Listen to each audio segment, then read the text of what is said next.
So you're ready to start strength training, but how do you know what weight to start with? Should we go with a lighter weight or should we go straight in with something heavier? In this video, I'm going to explain how you can make that decision that is right for you. If building muscle strength is your goal, then I'm going to need to introduce you to a concept called training to fatigue or training to failure.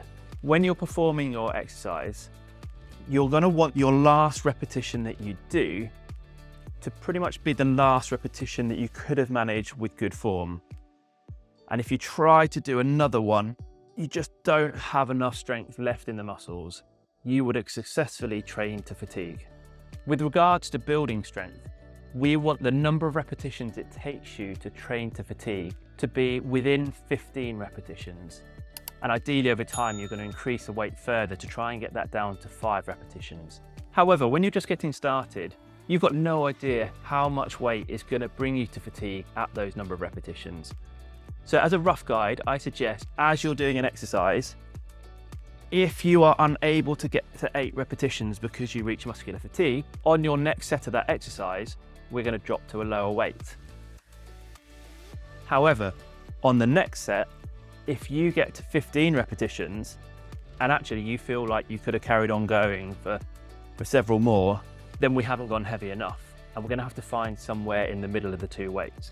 As someone who's just getting started, I would much rather you be a bit conservative and start with a lighter weight, get some reps behind you with this and some experience with a lighter weight, and then build to something that's a little bit heavier, and then something that's a little bit heavier again.